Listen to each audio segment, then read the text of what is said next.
Welcome back to the 51st episode of the Daily Flip podcast.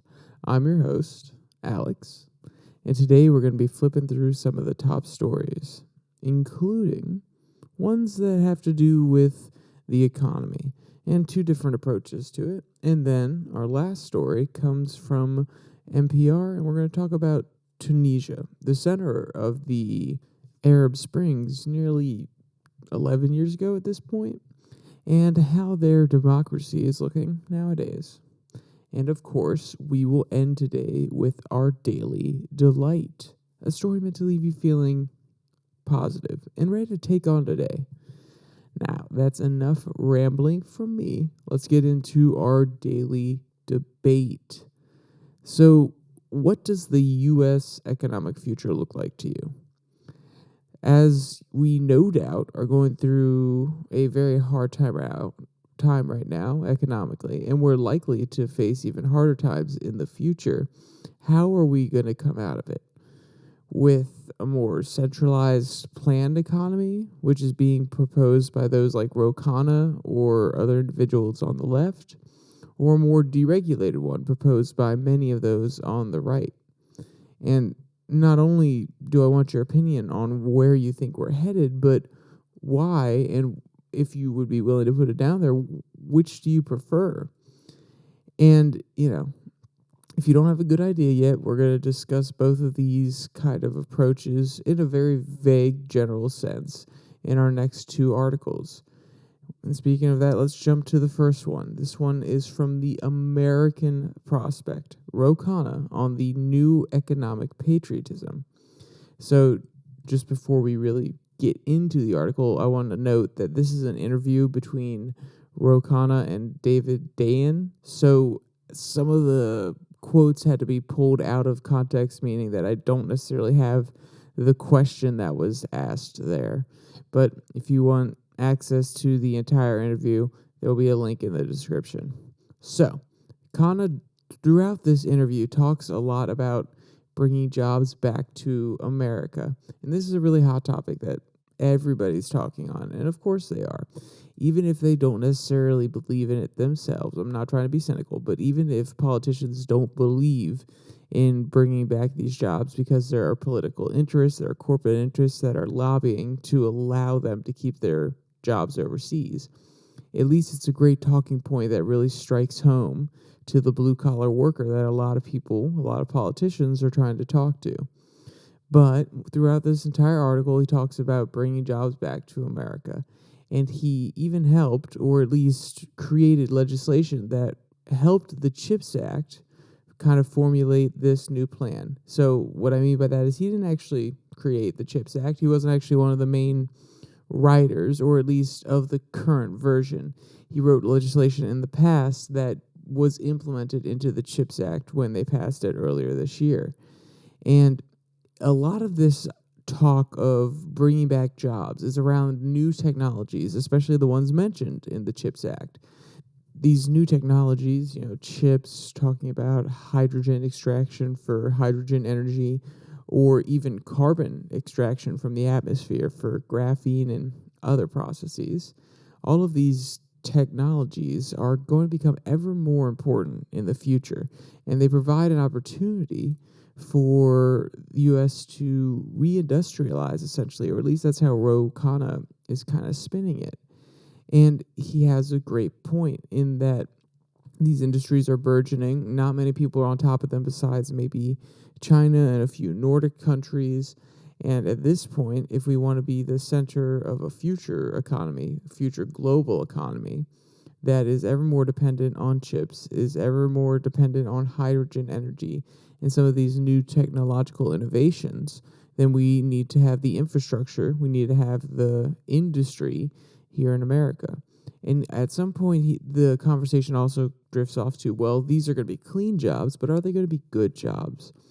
And though Ro Khanna gives a very political answer, which is they should be, and we want them to be, and we're going to try to make them be good jobs. We're going to try to incentivize these companies to have benefit packages, to allow the workers to unionize, and so on.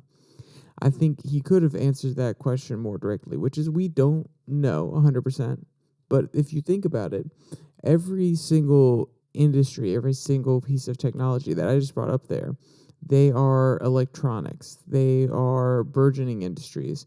They are highly sophisticated processes.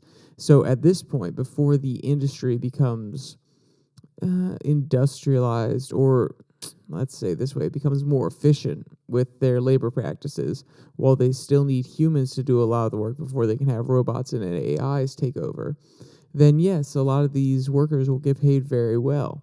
Now, does that mean it's going to be long-term growth in these sectors of the economy and long-term great pay and great benefits? No, because eventually AI will be able to do a lot of the work. Robots will be able to do a lot of the work as we refine our practices. But for now, it will be good jobs for Americans. The only concern that comes with that is, like I said, the future. And do we really want to create these jobs, or at least give these jobs to people, knowing that in the future these processes could be overtaken by robots? So then, you give them a little bit of short-term help now, but the long-term help isn't in their favor. I don't know. I think that's a very, very interesting question that would have to be tackled. I would personally go for short-term, just because these new industries, as we industrialize the nation, or I take that back, reindustrialize certain parts of the nation, and we have these new industries that keep growing, even if a lot of those blue-collar jobs go away, if we have the people working in them who have a good understanding of the technology and how it's built, some of those people will be able to move up into higher level positions that are going to be created because of this new industrialization. So I think that though we may lose a few blue-collar jobs, it'll also provide lots of upward mobility and opportunity for some of those blue-collar workers who have a good understanding of the place they were just working for 5 years before the robots started working it. And then they can better work the supply chains, maybe coordinate with some of the providers, since they know which components are actually worth the time, so on and so forth. So I kind of got a little bit off there, but let's go back to what Mr. Rokon has to say. Quote, well, my overarching priority is how do we frame progressive economic policies in a way that has the broadest possible appeal? The fundamental challenge of this country was the deindustrialization and shipping off of jobs offshore. And we've got to basically have a moonshot to bring the new industries across this country to have a trade surplus again. The advent of new technology provides us an opportunity. The awareness post-COVID makes the American people more interested in this. We've done it in sort of a piecemeal way with CHIPS, the CHIPS Act, by the way. But we can do it in every part of the country with conditionality. So on stock buybacks, no on stock buybacks, prevailing wage, open labor neutrality, which is what FDR did in the New Deal. I'm doing a bill with Senator Marco Rubio. I wanted $2 trillion. He's agreed to $2 billion to create an economic development council that reports to the president to do this, and he's signing on to it, which shows that there's openness in the Republican ranks for what I call the new economic patriotism, end quote. And of course, this has partisan support. Not only does it bring jobs back, which they can tout as, a big win for America and their voters, but also it could, in theory, bring back a lot of tax dollars to the U.S. from these corporations that have moved their operations overseas. But I think that I should point out here that the framing of his theory, his idea, his new way of approaching the economy is called economic patriotism. That's really tricky. It may be accurate. I'm not disagreeing with that, because at the end of the day, we are supporting America, and that's a patriotic, noble action, and it's on the economic front. So therefore, economic patriotism. But it's kind of a cloak and dagger way, or just a veiled way to say, oh, yeah, these are progressive policies, but they help America. And then if you engage in them, you're an economic patriot. It's just really tricky, and I'm not trying to say the policy itself is necessarily a bad thing, because I think there are good aspects to it, and I think there are bad aspects to it, and we'll get into some of the bad aspects here. And I think he listed a lot of the good aspects up there. But at the end of the day, I think that the framing of this is always interesting, and it's meant to be really appealing without actually describing what they're doing. So just keep that in mind. I know I say it all the time, and probably most people listening, or at least who have gotten to this point, are aware enough of how politicians operate and the political terminology that they use. But I'd always want to point it out to people who may not understand, because at the end of the day, you need to be a little bit cautious when you hear things that sound this amazing. Oh yes, economic patriotism. Patriotism. That sounds amazing. It does. It sounds like we are all on the same page, that we're being patriotic. We want America to thrive. And I'm not saying Ro Khanna doesn't, but it normally leads people to say, oh, it's just a good thing, rather than looking into it and truly understanding what's going on underneath the hood. All right. So the thing that I think is not necessarily a great thing. Quote, one of the ideas I'm exploring is also you should keep your receipts at the end of the year and get a tax credit if you buy American-made shoes, American-made products. And then, end quote, Dan Dayan says, a made in America tax credit kind of thing, end quote. Ro Khanna comes back with, yes, quote, to incentivize production. Yeah. The advantage of this, I think, is it can position progressive policies as what is necessary for economic resilience, economic support. It can say, look, we need to work with business, but only if businesses are investing in the United States, creating jobs in Black and brown communities and rural communities, end quote. So if we want to break this down, what they're saying is if you buy American-made goods, then you can kind of get a tax credit, a tax write-off towards some value of the good at the end of the year. Now, that sounds like it's a program that just benefits the American people.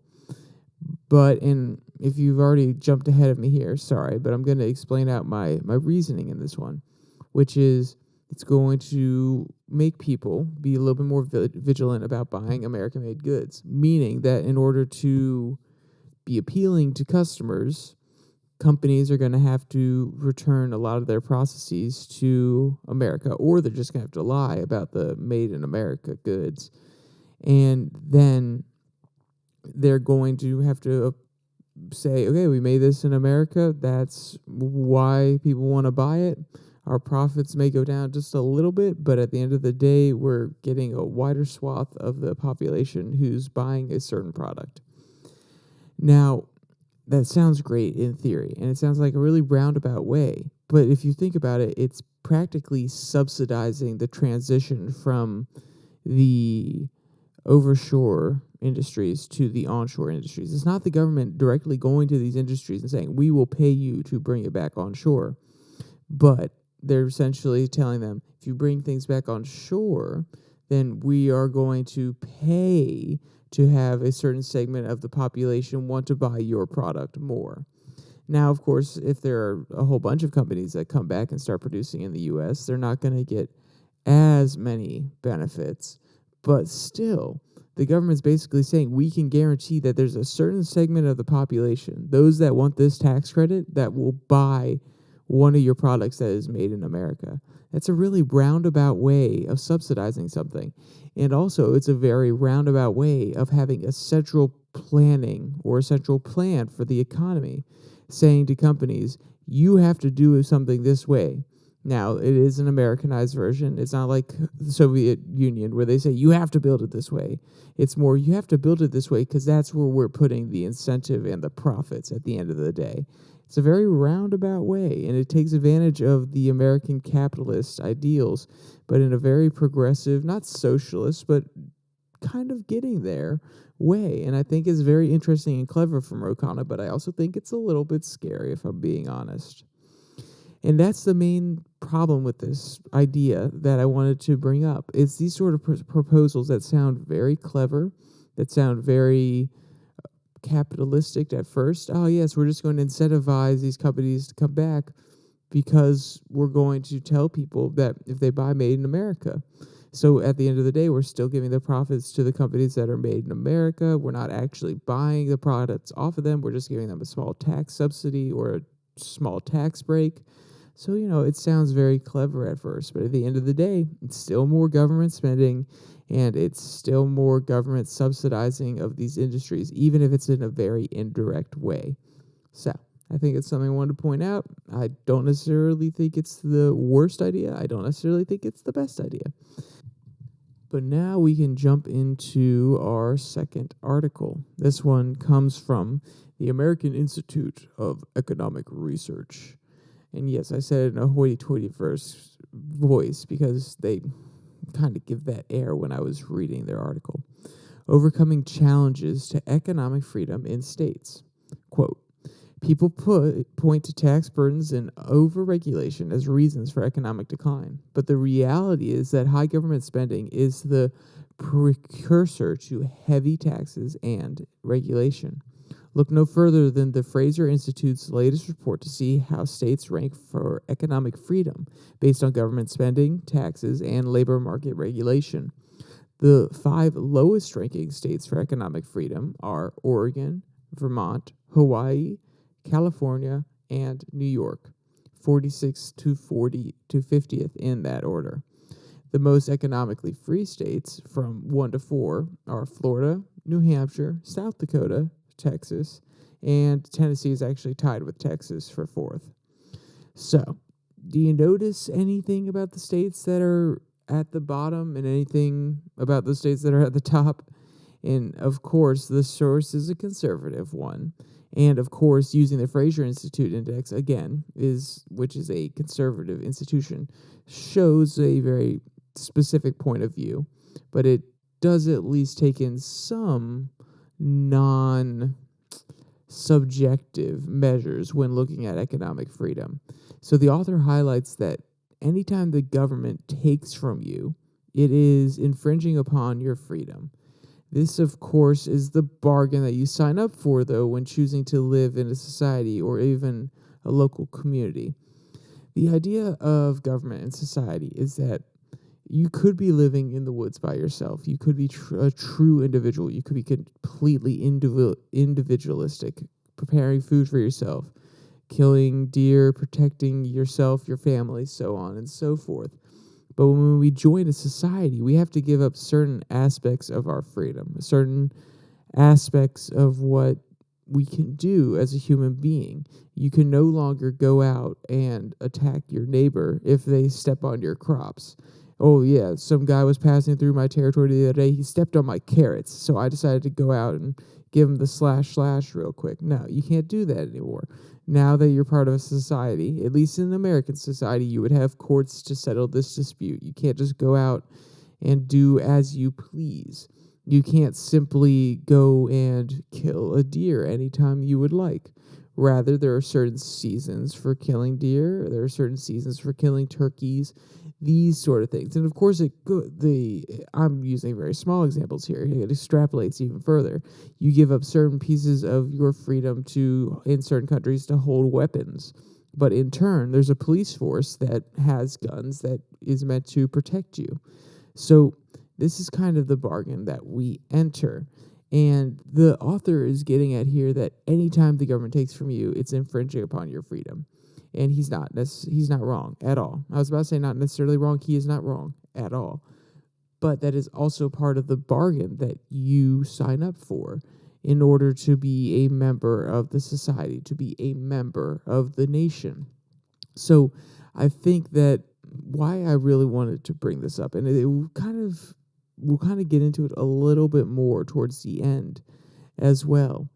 But I think that the reason this is important to bring up is to understand that at the end of the day, you have to understand how much of your freedom you are willing to give up in order to be a part of that society. And we'll kind of expand on this more once I get past this next quote, and we can elaborate there. Quote, the lowest ranking states for economic freedom spend extensively and raise taxes to fund self-imposed expenses instead of limiting spending to what the average taxpayer can afford. Given this, there's no surprise that New York is 50th. The state's extreme spending has led it to what happens to be a $10 billion deficit. It also ranks last in individual income taxes and second to last in property taxes, according to the Tax Foundation's latest rankings of state business tax climate, which ranks the state 49th overall. End quote. But this does sound bad at first. You do need to ask that question. What am I giving up? What freedoms am I giving up?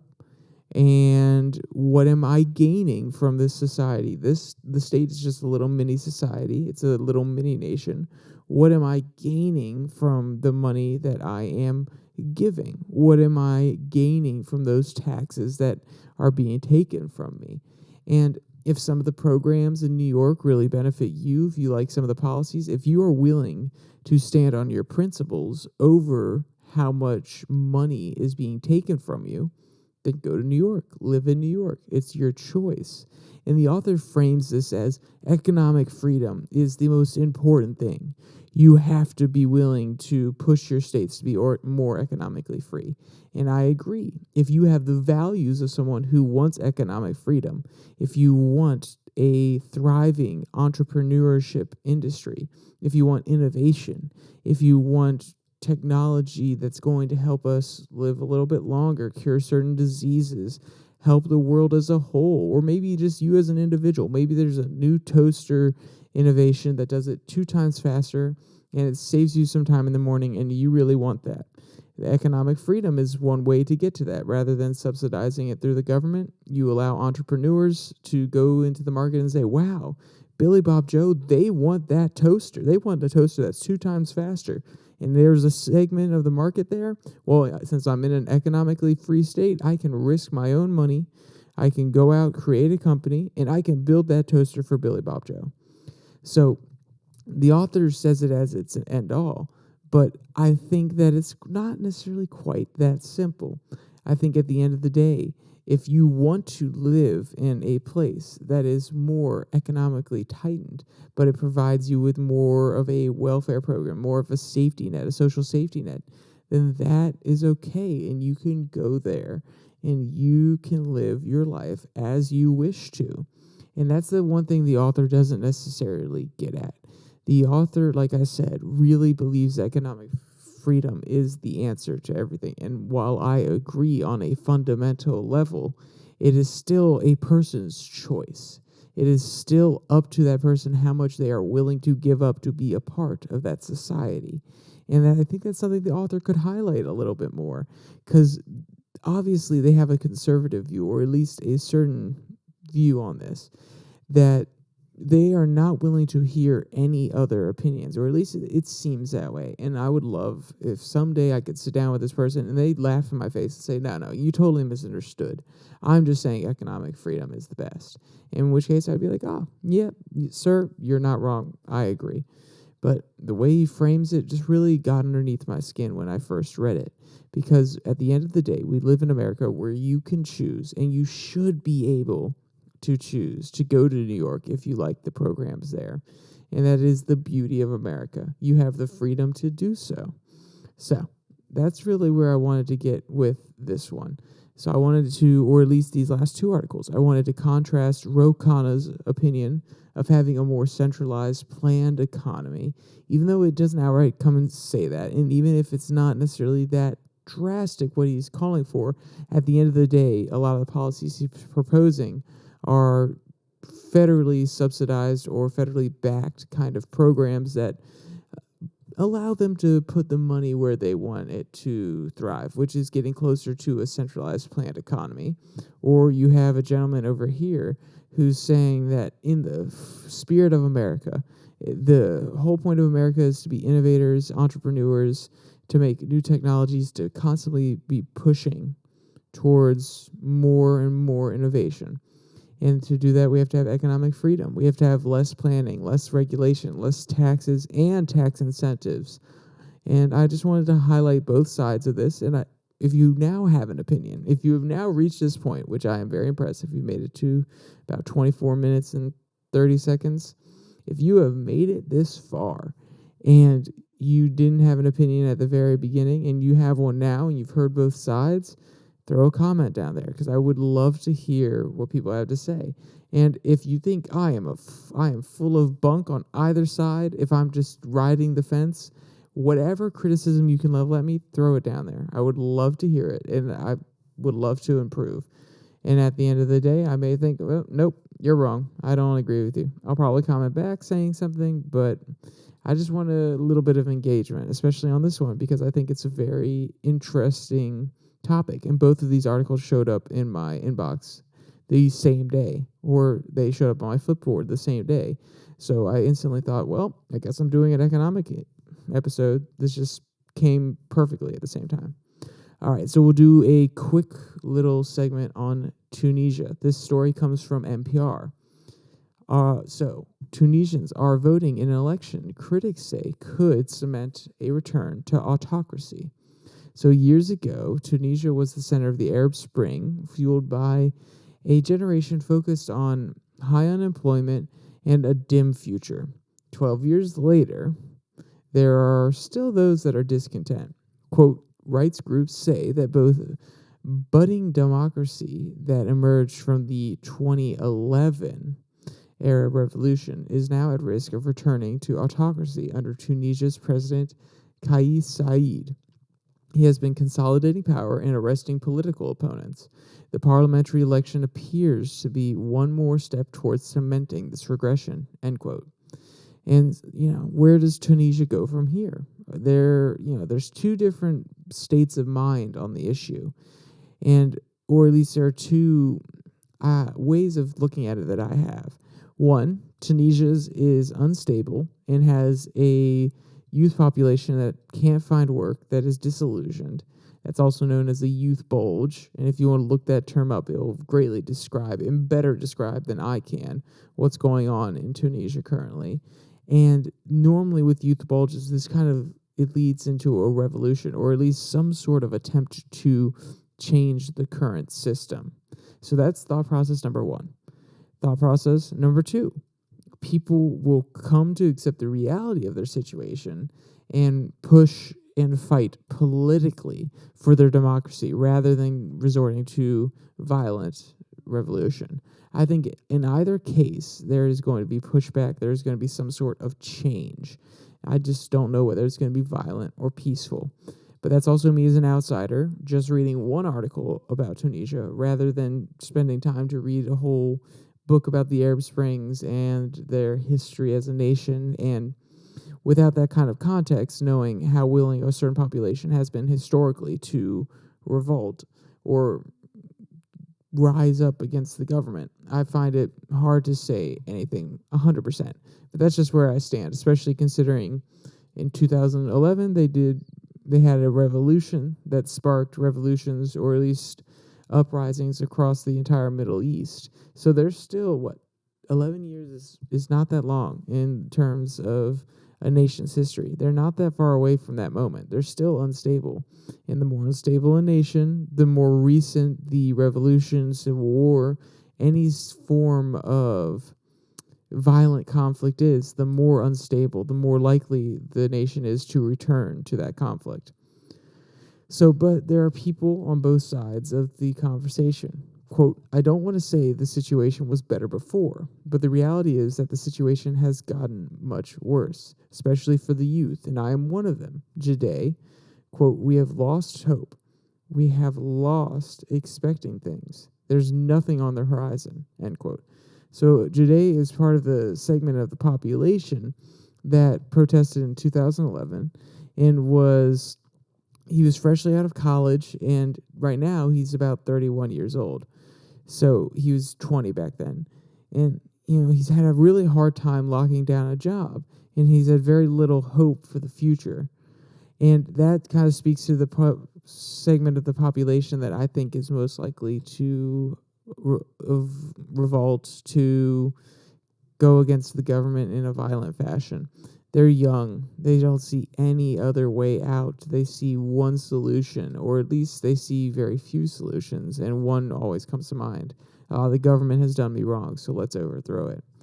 But there are others, like his brother, quote, Jade's older brother, Yashin, is voting. He's 49 and has a job.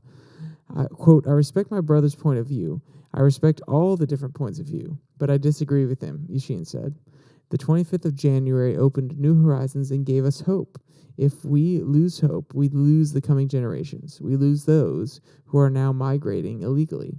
We lose those who are unemployed and have been fighting to find a job for years. We lose everything. People just need to be patient, Yashin said. Give the president some time. Vote in a new parliament. End quote. And, we'll end after that quote with one exception or one point to be added, which is notice the big difference besides their age is one has a job, one doesn't. And I think as we, as Americans, go into a hard economic time where the unemployment rate is likely to go up, we're going to see a little bit more discontent, a little bit more anger at the system. Because when people don't have a job, they feel like they can't be economically prosperous. They feel like they have no ability to move upward in society. They become frustrated. When people believe they are stagnant and they're not moving upward, they become stagnant. And joblessness has a lot to do with that. So I think that's something we need to keep in mind as we go forward. And I just think it's always something important to point out. And if you ask an economist, they're going to say, yeah, Alex, we know this. I'm sorry, you don't need to say it. But I'm just reinforcing it or just stating it for somebody who doesn't necessarily know. All right, let's get away from this sadder stuff and let's go to the animal rescue site. This is our daily delight. Horse gallops across a field to greet friendly cat. So do you have one of those unlikely friends that people wouldn't assume is your friend, but you just seem to click? Well, we have one of those situations. Quote, it's true that love knows no bounds, and Champy and Morse are doing their part to prove it. The unusual friends first met back in 2013 when a woman named Jennifer went to the shelter and adopted a black cat, Morris. End quote. Champy is so enamored with this cat that he was caught on video running full speed to greet the little guy sitting on a fence post. Quote, she wasn't sure how Morris would fit into her home life at first, but it wasn't long before all her fears disappeared. Not only did Morris make himself at home, but he quickly befriended the family horse, Champy. Despite being such different sizes and breeds, the two became BFFs and virtually inseparable. Champy even carries Morris around on his back, end quote. And that photo is just too funny.